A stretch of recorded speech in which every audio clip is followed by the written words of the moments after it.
Let me start by telling you a little bit more about our speakers for today. Anant Bhagwati leads capacity building for nonprofits and ecosystem actors across key social sectors at Dasra. Previously, he was a partner at Bain Consulting and also led Bain India's social impact pro bono work in India. He is passionate about applying skills learned in consulting space to support NGOs with strategy formulation and implementation to solve social critical issues. He has personally led programs in relationships over the last 3 to 4 years with Magic Bus, Dasra, and more recently with Acumen India. Anand passionately believes in the power of IT, thought leadership, in accelerating social impact. He has co-authored the India Philanthropy Report for multiple years. Welcome, Anand. I'd also like to introduce our second speaker for this session, which is Priyanka Anand Chadha. Priyanka currently leads Dasra's capacity building programs and engagements and uses her experience and knowledge to help social organizations strengthen their institutional ability. Before Dasra, Priyanka worked at the Center for Policy Research, where she led Accountability Initiative's citizen engagement programs. Before moving to the social sector, Priyanka was a consultant with KPMG and worked on business process redesign and improvement projects. Priyanka has an MBA from the Indian School of Business, a master's in economics from the National University of Singapore, and a bachelor's in economics from the Lady Shri Ram College in Delhi. Welcome, Priyanka. I'm going to pass it over to both of you to take us through this session.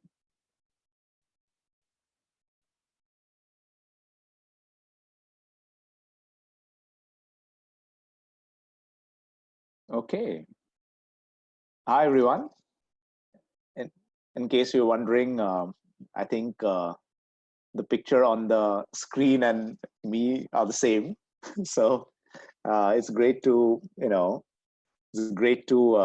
get to do this. And thank you, Mary Ellen, and the full Atma team. And I know you've had a round of conversations since yesterday with Soumitra, Sudi, and many others. So hopefully some of this is going to be a little bit of a common thread as we go through that. As we look at fundraising and funders, and I guess we wanted to anchor this a little bit on really what is some of the things which might help as we think of this storm, in that, I think being quite optimal about impact, being quite focused on the organization, your resilience through the storm, I guess, will be important. Aim again is to share some simple points. Being an ex-consultant, I have high paranoia for frameworks and jargon, though I keep using them time and time again. So as we get to the Q&A, do ask questions and let's make it as real as possible. We want to finally end with the final 5 or 6 key points which might be helpful. Let me just pause there. Can you hear me okay?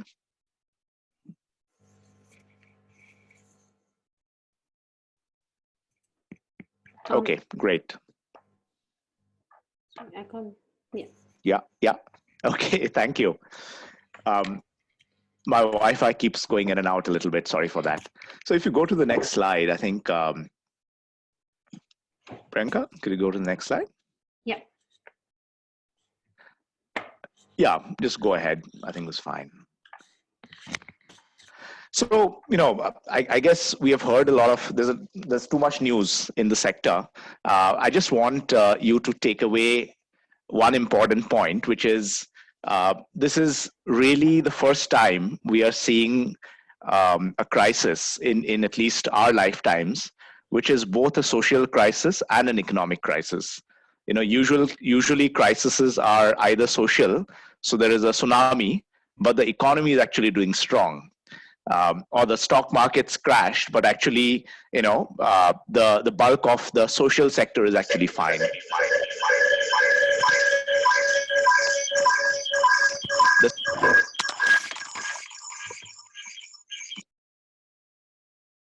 Yeah. Thank you.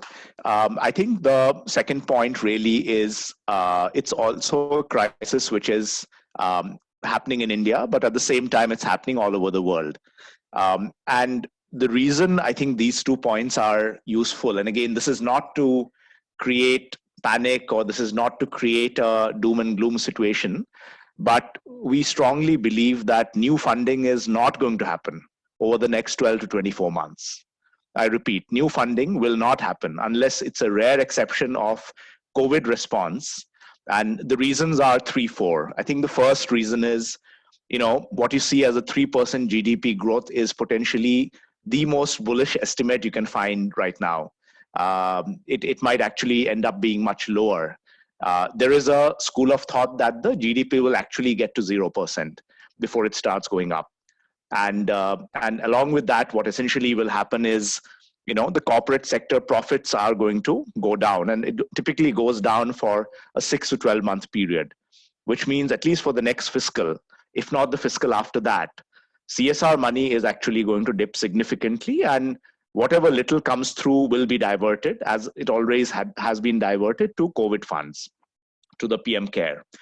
So I think that's one big macro factor which is going to play out. I think the second one is a very large proportion of the UHNIs, ultra high net worth individuals, park their philanthropic capital in the stock market.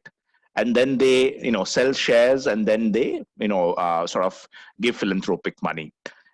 With the stock market crashing up to 30%, likely to go down further, many UHNIs will wait for the markets to come up before actually depleting on a already massively depleted portfolio. And the same is true for foundations as well. Most foundations actually park their money in the stock market. And I think the third point is many foundations who are global will actually serve their local communities. So, for example, many of the foundations in the US are already doing so, and over time will be under even more pressure to do this, which is to actually serve the communities in US before sending the money through elsewhere. Now, there'll always be exceptions, but I think the reality is, these macro factors basically mean that, it's not a 1, 2, 3 month blip. Even if the social distancing comes back over 6 months to normalcy, or whatever is the new normal, it's likely that the funding coming back to the pre-COVID levels will take much longer. And, as how much longer, we'll come to in a minute. So with that, if you go to the next slide, and just open this up, please. This is again a ready reckoner for the group. This is our point of view on how different sources of funding are likely to play out over the next 12 to 24 months. And you obviously can read some of the rationale inside this. But this is to say, look, there will always be silver linings, there will always be exceptions, but exceptions will not make the rule, and exceptions will not be the norm. And this is also important because as you think of your own funding mix between CSR, UHNIs, Indian Foundation, global foundations, and COVID relief kind of funds, it also potentially gives you a sense of how much your current funding and your future funding might be affected, which also is then useful as you start forecasting into the future. I guess the one bottom line message is, I'd urge you to speak to each and every one of your current funders and funders of the near past, recent past, to reconfirm what is committed. One request is, if it's not cash in bank, assume that the money is not safe. And it's very, very important to remember this because the crisis of this magnitude means commitments will be over time, prioritized, reprioritized, and hence making sure that you kick the tires to make sure whatever is the current plan, even for committed funds, a reality check is done. And over time, we also create, and we'll come to that in a second, as realistic as possible runway for the future, because the reality is knowing where we stand is potentially the most important thing to do now. And we saw I was looking at the data in the first slide. I think Many organizations are between 6 to 12 months. There are quite a few more than 12 months financial runway. I would urge you to not take that for granted and actually pressure test each and every commitment that you are factoring into that assumption at this point. If you go ahead, and I'll pause after this slide. If you just open this up, thank you. I think this is a framework we want to leave you with. And in a way, it hopefully is echoing some of what you heard from Richspan and Satwa, etc. yesterday, which is as for any crisis of this magnitude, I think the first point is the left side, right? Which is, look, all of us lead in from a point of view of impact optimization. And, all of us have started nonprofits. You've started nonprofits because you're passionate about the impact. But I guess the key question is, if the institution does not survive, what impact are we speaking about? It's very similar to how in the planes, which we have stopped flying now, they're announcing, put on your oxygen masks before helping the child next to you.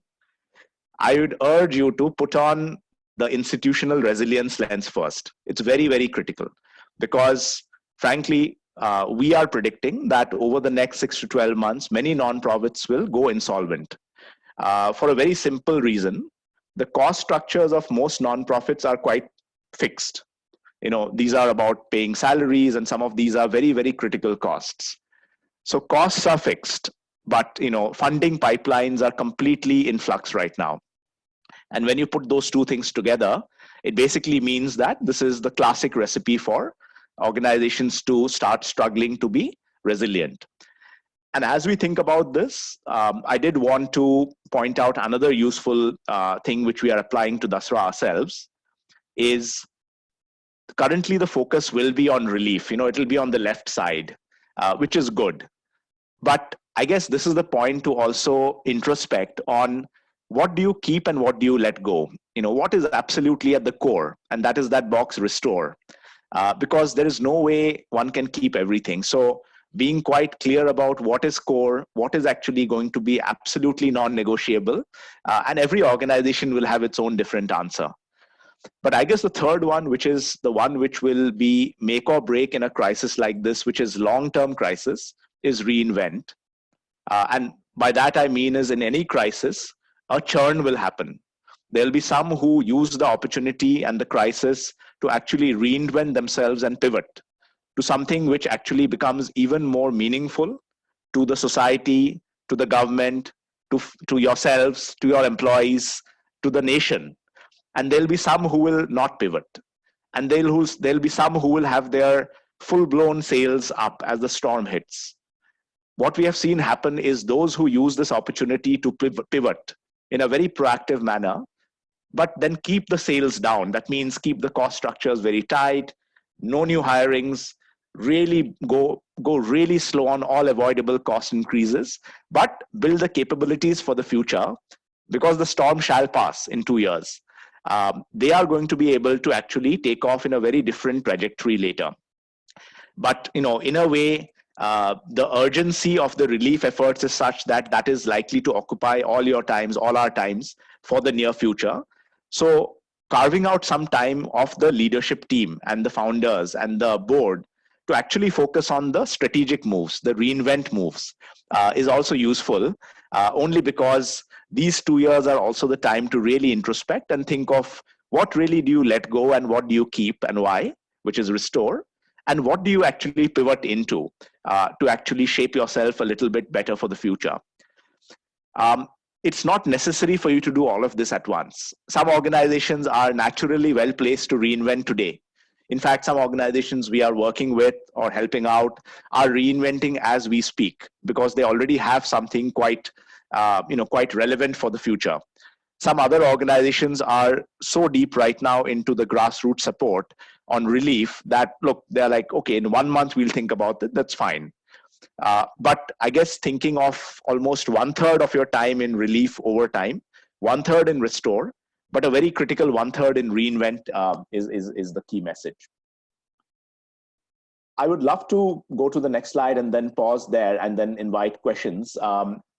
Given all of this, before we get into really what are some of the things which might be most useful, and we'll take questions right after that. These are the 6 or 7 principles which we spoke about. I'd love to leave this with you and invite questions on each one of them. But these are almost the Monday morning actions. Now, it doesn't mean you'll figure all of them on Monday. I think knowing what are your non-negotiables, what will you not give up? Some organizations are saying, I will not let go of a single employee. That's great. I think that is, but it's important to know that. Some organizations are saying, I will not leave this community in this geography actually unserviced, whatever it is. I think the second point really is liquidity is key in this situation.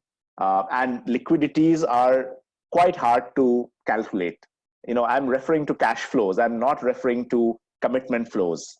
And this is because costs are very predictable, fund flows are not. I think the third one is just to recognize, and again, we hope that you are in the exception, and there will be some exceptions, but in general, we expect a significant slowdown in funds flow to an extent that new large grants will almost stop over the next 12 to 24 months. And recognizing that, making sure your boards are aware of it, making sure your key employees and your key funders are aware, because that urgency is required to actually do the fourth thing, which is erring on the side of approximately right but early actions rather than taking a step-by-step approach. I wanted to take a minute on this, which is it's more important to take an action early today to create the opportunity to take much more bolder actions later, rather than wait for a month or 2 months to get more and more accuracy. And to just give you an example, this is the whole point of saying you will never know what is the scenario which is going to play out. Is it going to be a 3-month, 6-month, 12-month, slowdown? But being quite ready and anticipating the 12-month slowdown and acting today boldly is likely to place you in a much better space later. We spoke about reinvent. Can't emphasize enough the importance to keep thinking of all 3 of these. I think the 6th point is it's a storm. It's going to be quite stormy over the next 12 to 24 months. Getting your sales down and being quite efficient and minimalistic. We as Dasra have been speaking about pre-COVID about scaling impact. We are now talking a lot about optimizing impact and not scaling impact, at least while the storm is going on. And I think the last point is quite important, and I'm sure all of us do it, which is having an organization-wide sense of fair play is very important. As this happens, being quite clear about why we are doing this. Some of these tough decisions will need people to take pay cuts, will need people to actually go back from certain programs, etc. Making sure that there is full alignment amongst the top team, the organization, the boards, even some strategic funders will be important to make sure there is wholehearted support as you navigate this. So on that, maybe let me pause, if that makes sense, Priyanka, and invite questions on chat, thoughts, reflections. And Priyanka, would you like to give a quick sense of how we want to run that? Sure.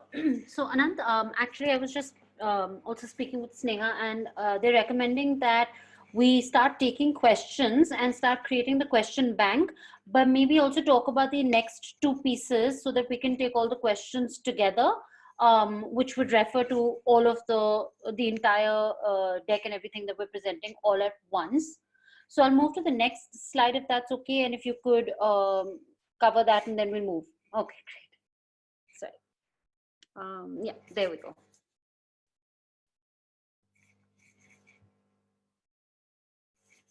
We can't hear you, Anant.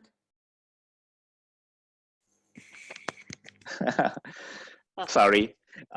No, and Priyanka, please add on. But I guess from a funder point of view, and again, given that the first most important question everyone is going to start thinking is, where is the funding? Our simple answer is there is no new funding.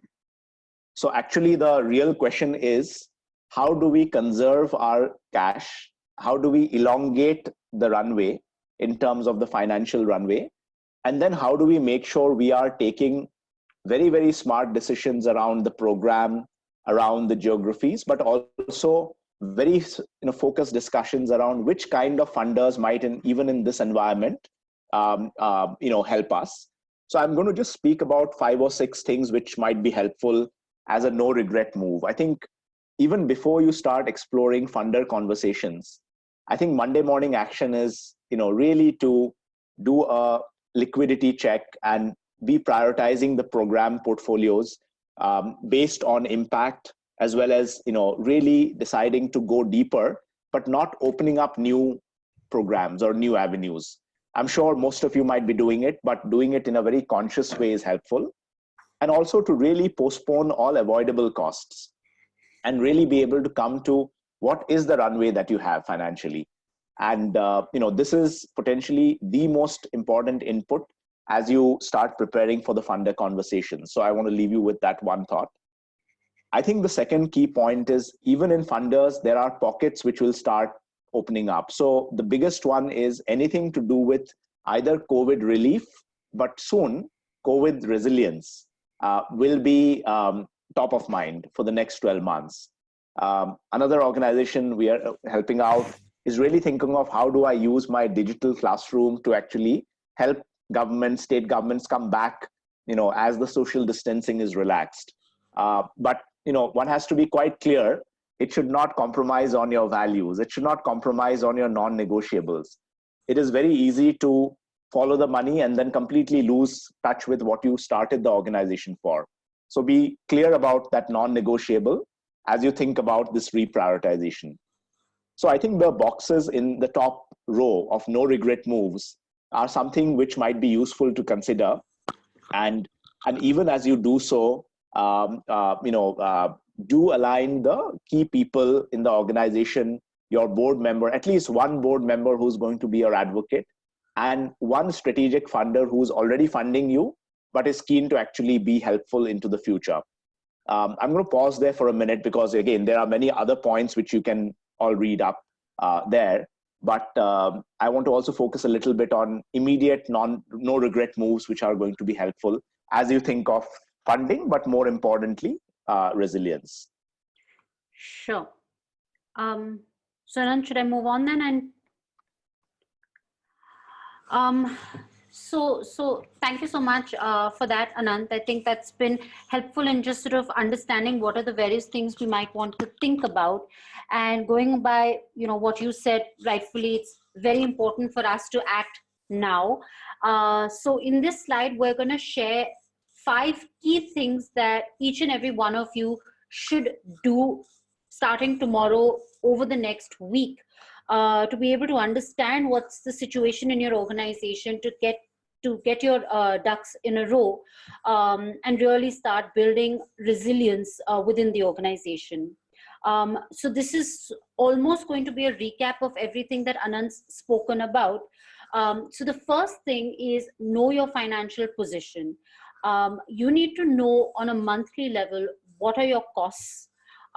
Break them down into what are your people, program, fixed costs.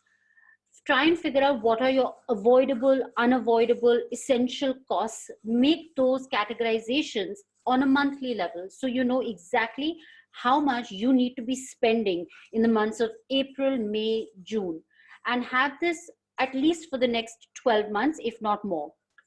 The second thing that you need to do is think about your income. So like Anand said, you just assume that no new funding is going to come. So cash is king. Whatever you have in the bank is actually what you should be proceeding with, and assuming this is the funding that you have. If you have committed funds, go back to your donors, make sure that these funds are actually committed and they will come as per the timelines that you had agreed upon before. Anything else, assume it's not going to come or it's going to be delayed. It's just going to help with knowing your financial position as you think about the next few months. And third, compare the two. So know what your costs are, compare them with your monthly income, and you're going to know whether you're in the red, green, or yellow. And again, think about it not just for 1 month, but over over the next few months.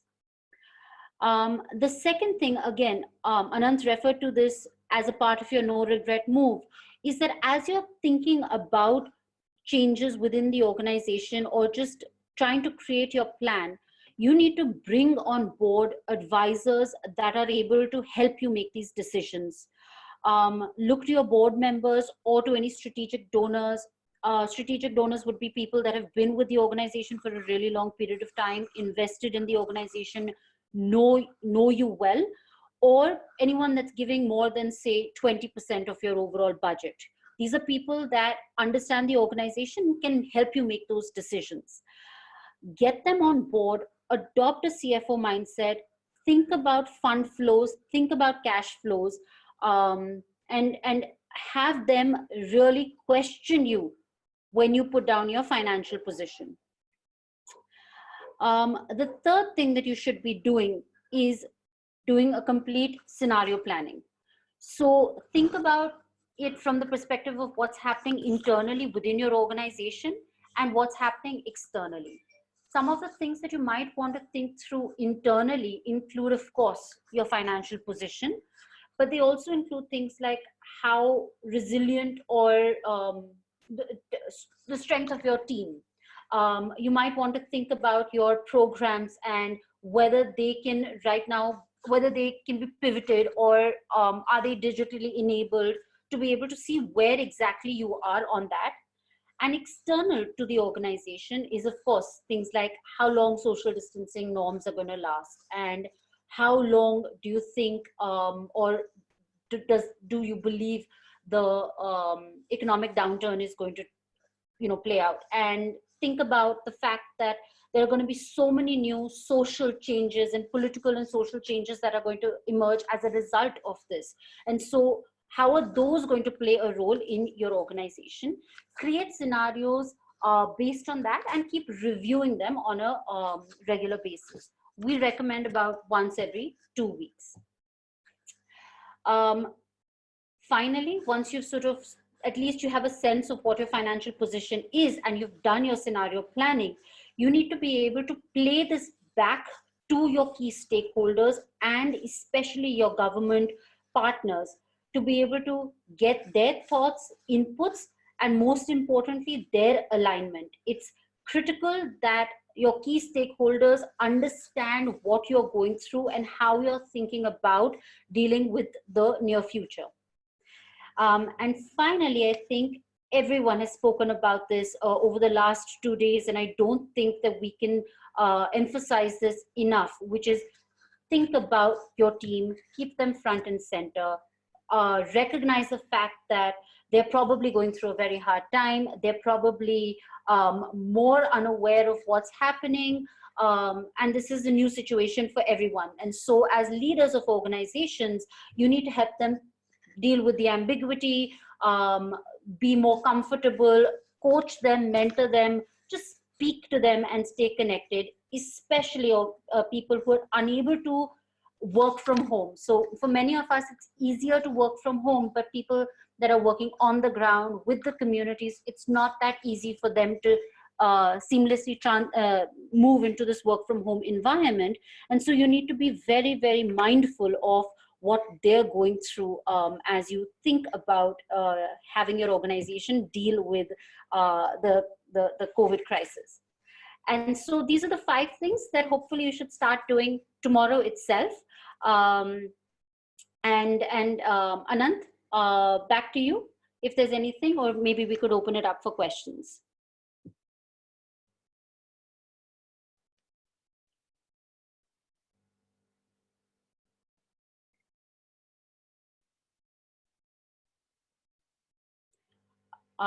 Okay, so perhaps we can open it up for questions then.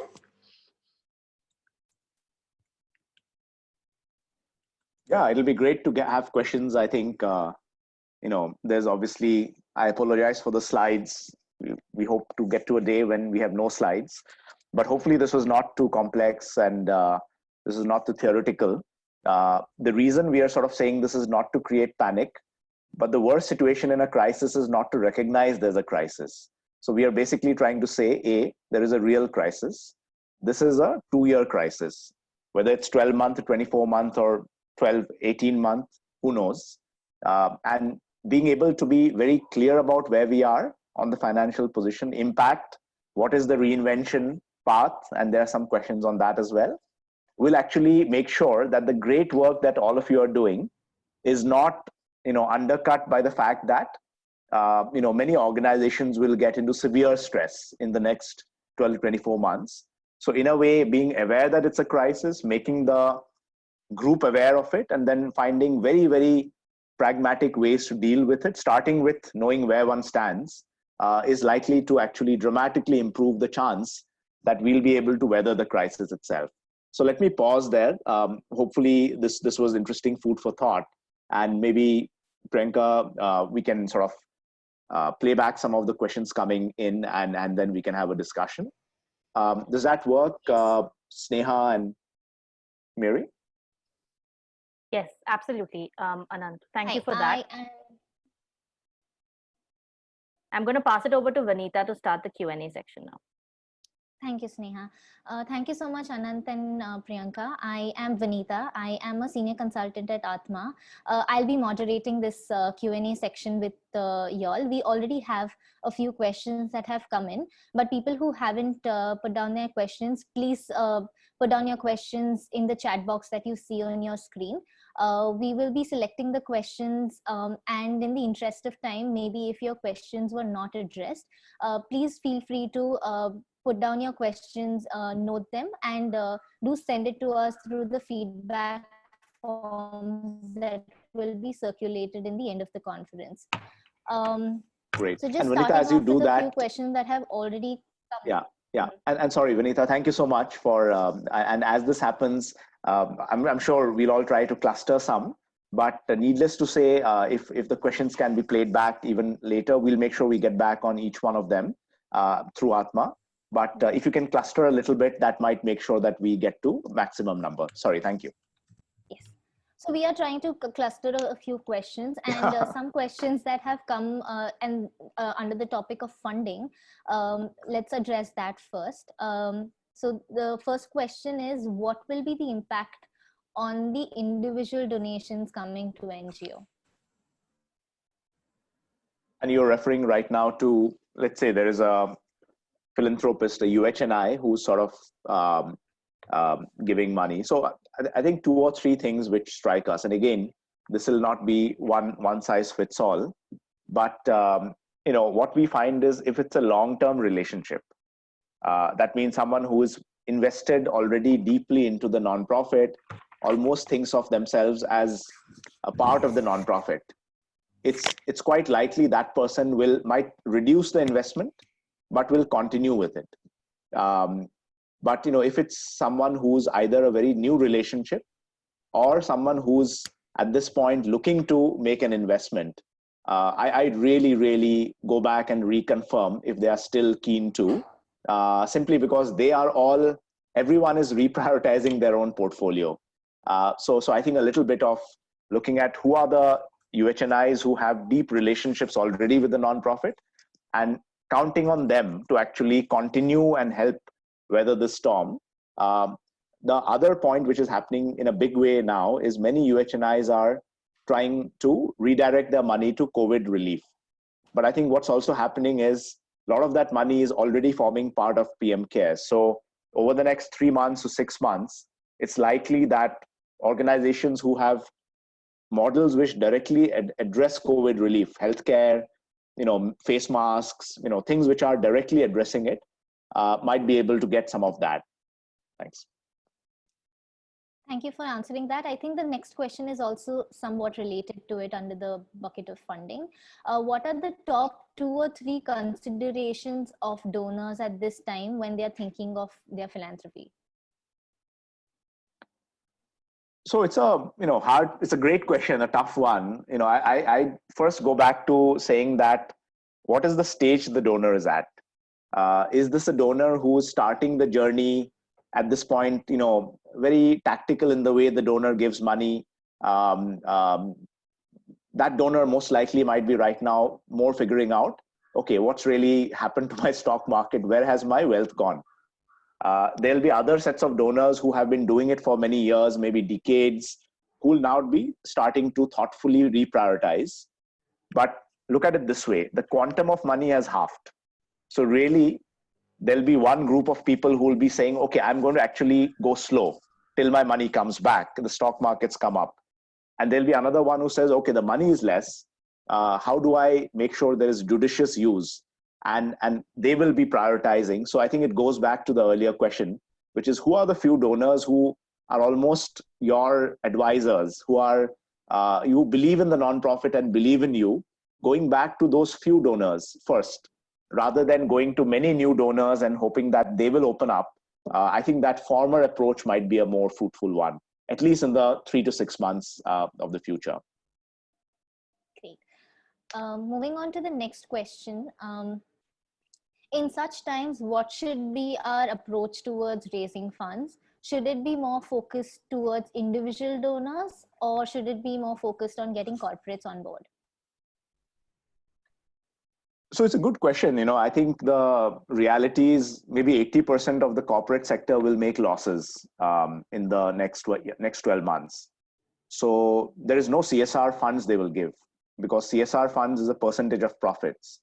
There will be some sectors like FMCG who will still continue to make profits because their business model is producing essential commodities, right? There'll still be many products which are sold like toothpaste, soap, etc. But if your CSR donor makes cars, it's quite likely that company will go into huge losses very quickly. So I'd almost do some segmentation and think of who are your CSR donors or corporate donors who know you very well, and which of them are in sectors which are going to make profits in the next 12 months, and focus there. And I think the same holds true for the UHNIs as well. So a little bit of segmentation between your relationship and who's actually going to be profitable over the next 12 months might be helpful. So some of our participants here have mentioned that some of their programs depend on government grants. Do you think the pandemic would affect the government grants as well? And this is government grants in the form of money which might come in for the NGO, or money which is coming through for the core program itself. So is it programmatic or non-programmatic? And the answer might be slightly different for the two. Could you answer like for both of them if possible? Sure, and sure. Whoever has posted this, if you all can clarify the question Sure. as well. And the reason I ask is, as you know, for example, in the last 3 years, about 5,000 crores came in on sanitation, Swachh Bharat, from PSUs in India. That came because there was a diktat passed saying, please, Mr. PSU or Mrs. PSU, give money to Swachh Bharat. So like that, a diktat has now gone out saying, give money to PM cares and give money to COVID relief. So all of the money which usually comes from PSUs will most likely completely direct towards this. I guess the reason I was asking the question about the programmatic, non-programmatic, there are still government programs which are very intertwined with, for example, mother and child, right? So there are programs where the health of high-risk babies and mothers with high-risk babies, that is a focus. So those might still continue. So I'd go back to looking at what is the source of your funds. Is it through programs which government has announced, which are like decadal programs or 5-year programs, like Kilkari, for example, for high-risk mothers and children? Or is it like PSUs putting in money based on largely what government wants them to do? And if it's the former, that's likely to continue because government programs are much longer duration. But if it's the latter, then that's, one would not bank on that too much because PSUs will follow largely the diktat coming through. Great. We'll move on to the next bucket of questions, which is under reinvent. So could you suggest a framework of sorts to start thinking about reinventing? No, and I'd love to share something, and then I guess the group itself will be able to take it to the next level and maybe have something fantastic. But as we think about it, I just leave this simple question: is there are certain tailwinds and there are certain headwinds. So headwinds are social distancing, right? Things which will oppose us. Headwinds is lack of new funding. Headwinds might be, complete mental anguish with some of the frontline people. Tailwinds means things which will actually make it easier. So one huge tailwind is going to be digital. Another huge tailwind will be government will wake up for the first time on actually investing in healthcare. Government will wake up for the first time in investing in resilience. And the reason both are important is it's very easy to look only and see the headwinds. But as you think of your reinvention, I think if you think of what are the big tailwinds happening in your district or in your state, with your government, with your funders, I'm just going to rattle off a few, but this is no means exhaustive. I think one big one is being able to really create transparent platforms. There is, for example, a very interesting push happening right now to make the real-time status of hospital beds transparent in India.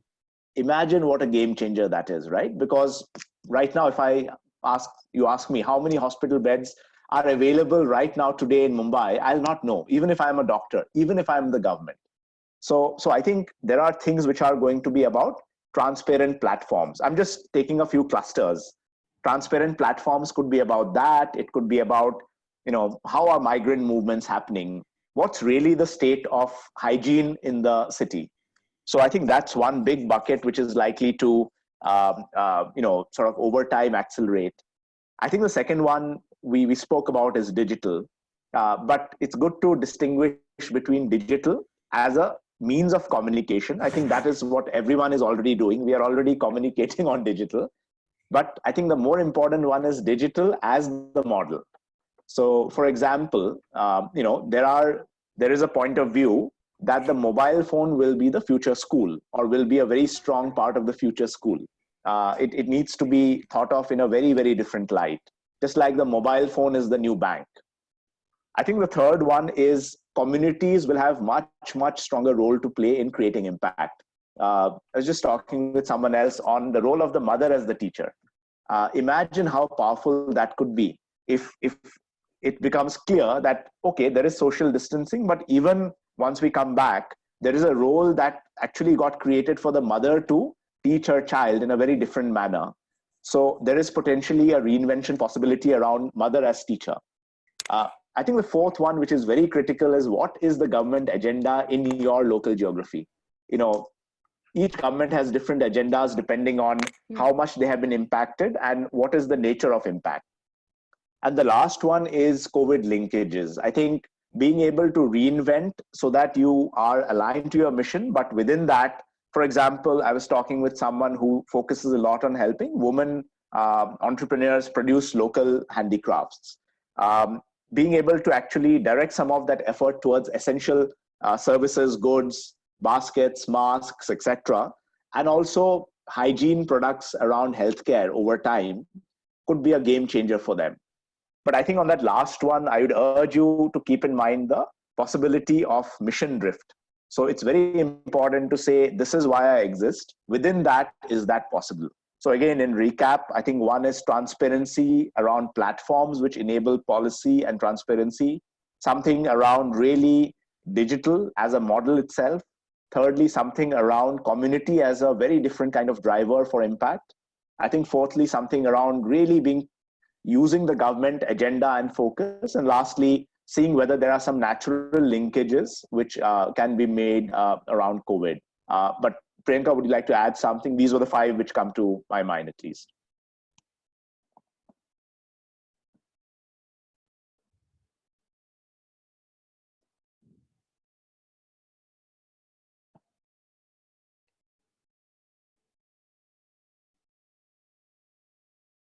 Sorry, no, I was muted and wasn't able to myself. No, I think Anant, you've covered everything that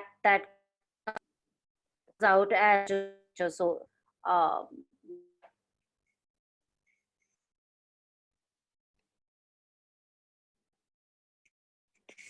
Thank you so much, Anant and Priyanka, for answering that, and Anant for answering it so much in detail.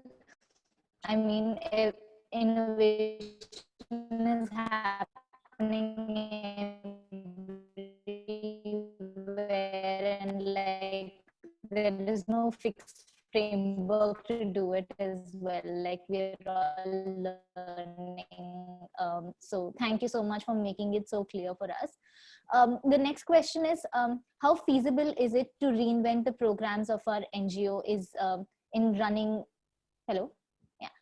If it's running the programs in BMC schools, how can digitization be leveraged when most beneficiaries do not have access to technology?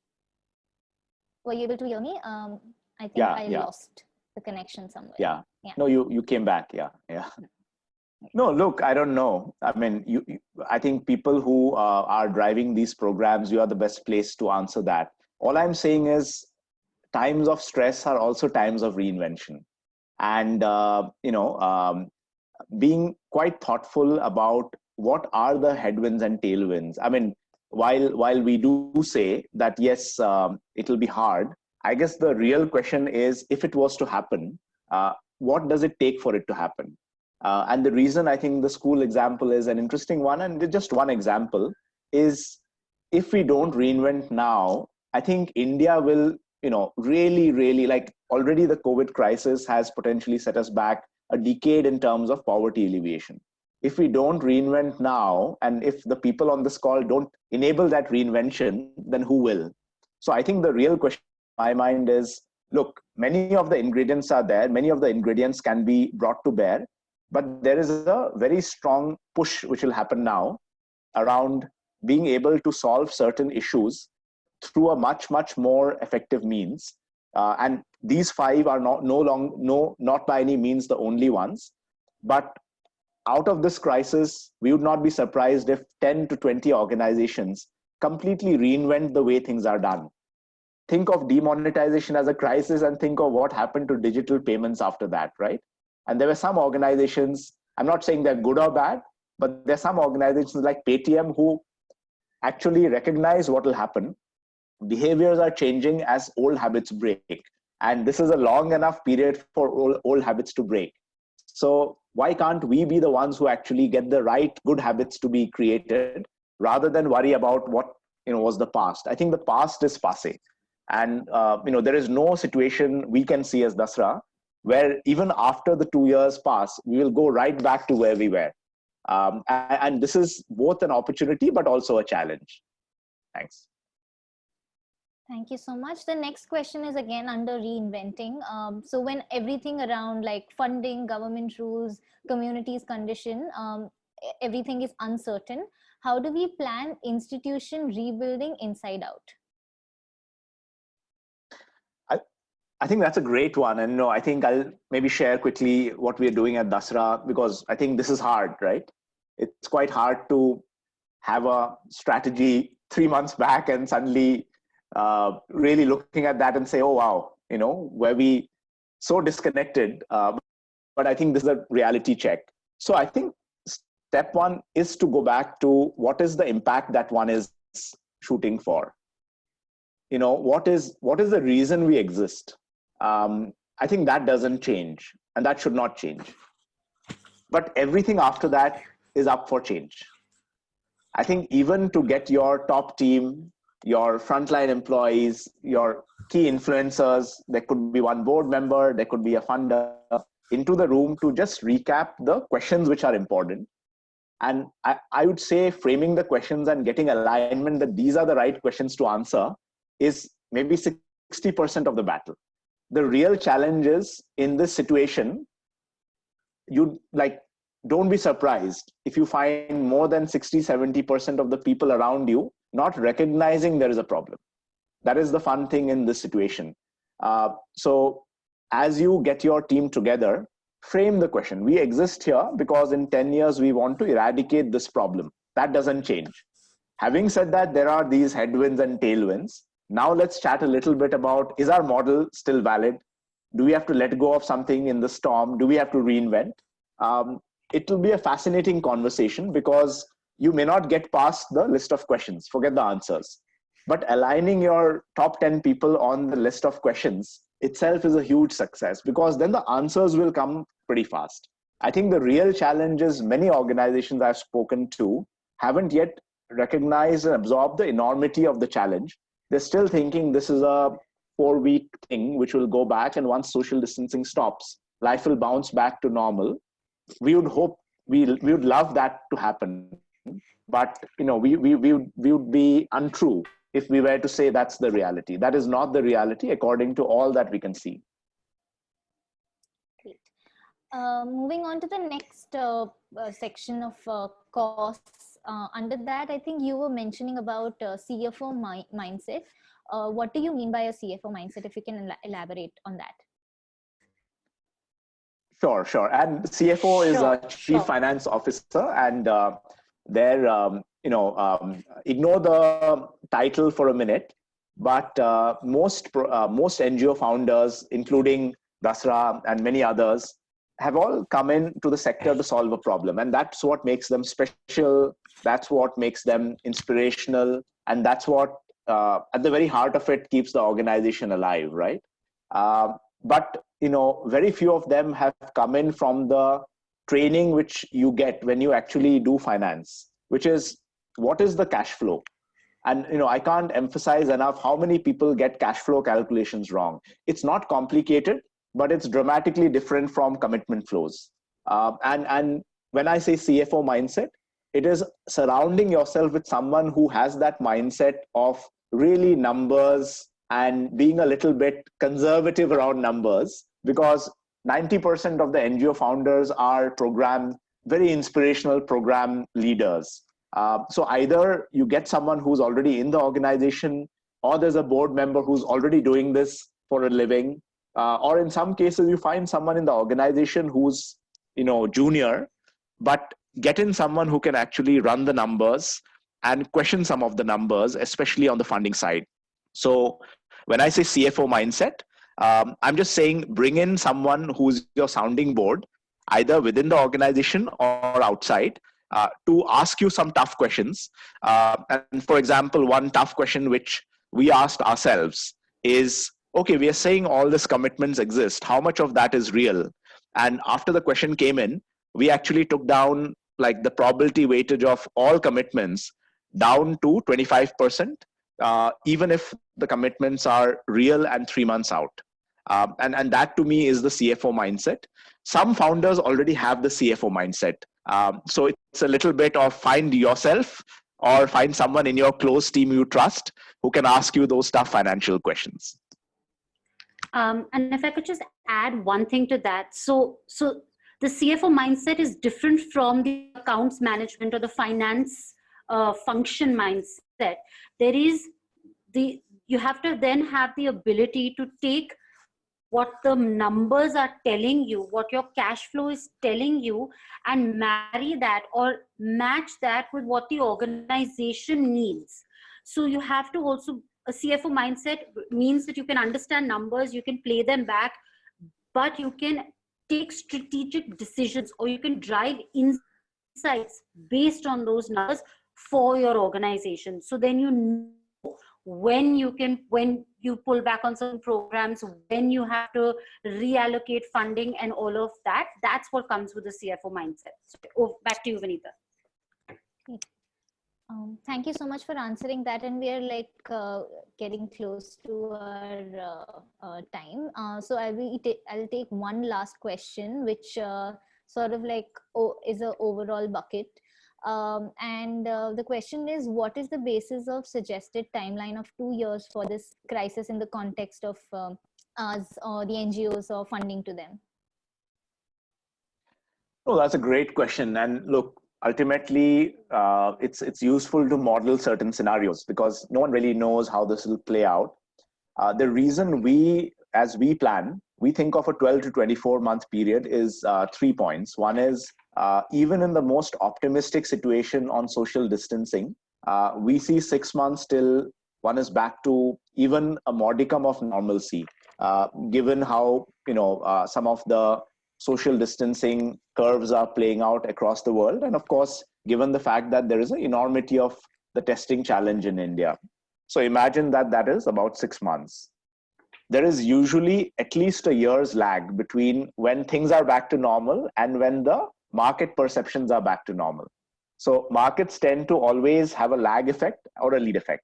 And in this particular situation, given that the corporate sector has been affected, it might take another year for really the markets to bounce back.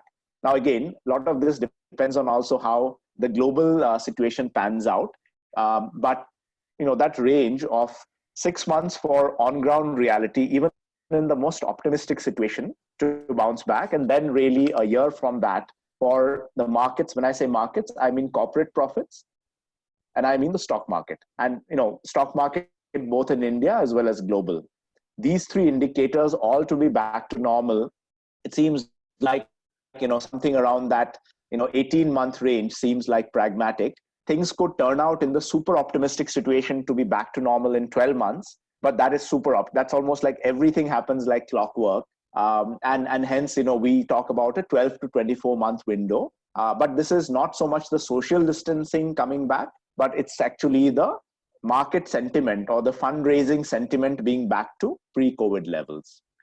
And so just to add one point on that it's actually not unrealistic to expect 18 months to 24 years. The last crisis that we had in 2007, which was primarily an economic crisis, there wasn't this health angle added to it, which of course meant social distancing, which meant that you can't really go to work and all of those things. That took 18 months for us to really come back to a situation that was pre-crisis, right? And so now this is an even more complicated situation that we're in. And so planning for anything less than that might not be the reasonable way to proceed in today's situation. Yeah. So just to leave you, maybe, Vanita, if I can say just one thing at the end. So I think the objective is not to create panic or gloom and doom. But this group of leaders, if they are fully seized of what is happening and what is likely to happen, if they are fully seized that they have to be planning for the worst case, and then they really start thinking through the financial numbers, thinking through some segmentation of funders, but complete pragmatism around the plans. Because hunkering down and surviving the storm is very critical for the captain of the ship to do. And at this point, if there's one message I can leave is, this group can solve it. This group can actually get past the storm. But step one is to recognize there is a storm. Step two is to recognize some of the principles we talked about, reinvent, etc. And step three, then enlist others in that journey. And the aim is so that all of the group can come through the storm even stronger, but none of them is caught in the middle of the storm, assuming that, wow, this is actually taking longer to sort out. So apologies for what may have come across as a bit of a doom and gloom, but this is the group which can actually solve it as long as they are recognizing what they are confronted with now. Thank you, Vanita. Great. Thank you so much, Anand and Priyanka. It was lovely hearing your thoughts on this whole scenario. I think all of us are extremely paranoid about the situation, but I think this has given a very much realistic picture of what is coming up and how we need to prepare for it. I think in the interest of time, we have to stop the Q&A section. So any questions that have remained unanswered, please note them down and do send it to us through the feedback forms that will be circulated post the conference. Our speakers and us, we will try to answer all your questions in the best of our ability. And with that note, I will pass on the mic to Sneha to just close on a few thoughts. Great.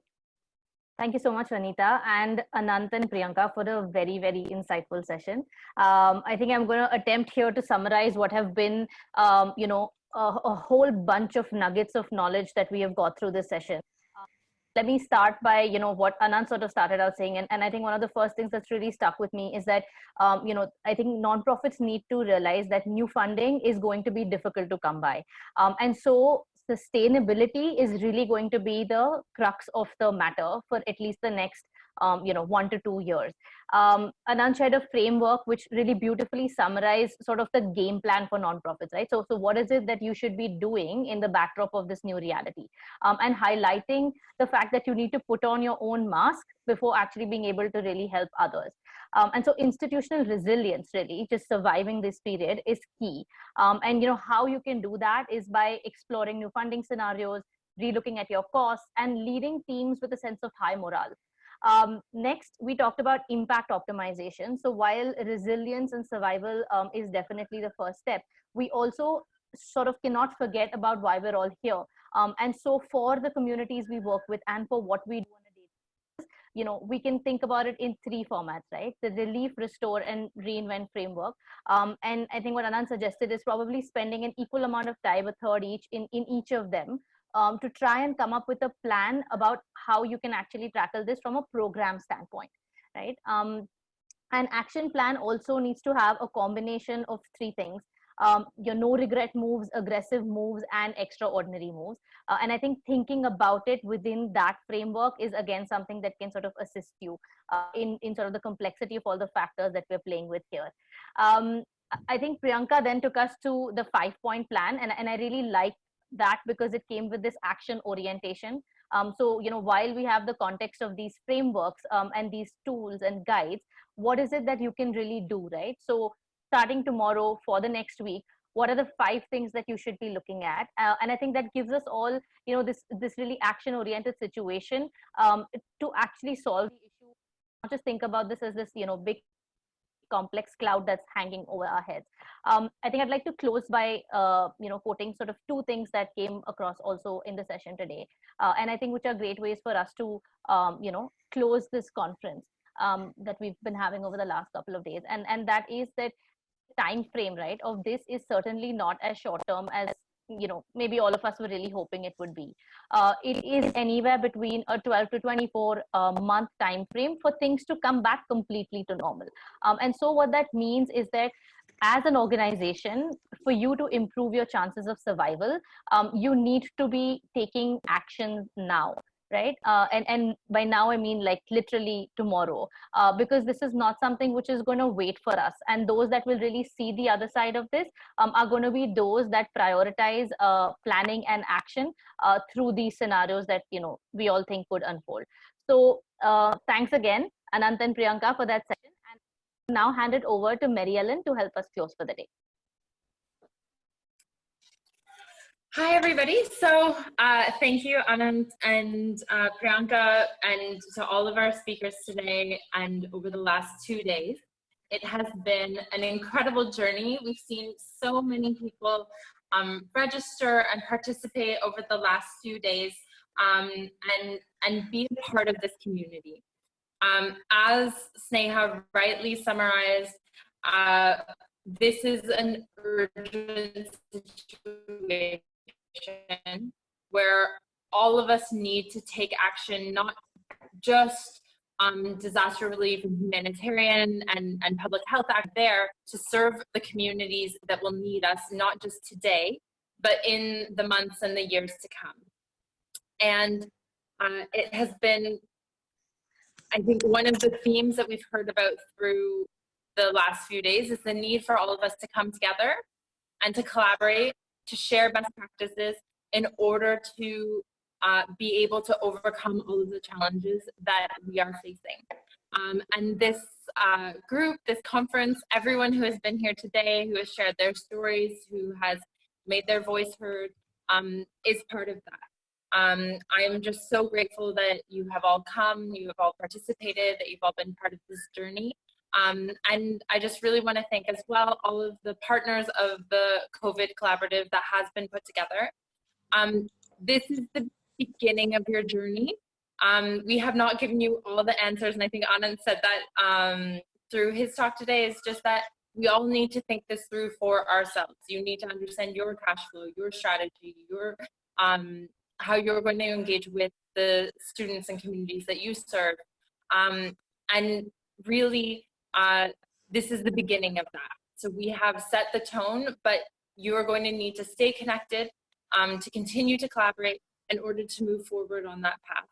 And we look forward to doing that. I know we've had a lot of questions about what resources will be available to everybody after this. We will be sharing it. We will be posting it on the COVID Collaborative website, and we'll be making it available to all. Please share this wide and far. This is for all of you. It is for your organizations. It is for your teams, so that you can move through this incredibly challenging experience to become more successful more resilient organizations, and moving into that space of being anti-fragile, which is a concept that Sneha introduced at the beginning. You become stronger through your endurance and perseverance in tough circumstances. So thank you all so much. We're just incredibly grateful for this experience. Yeah, and that's me signing off. Bye-bye.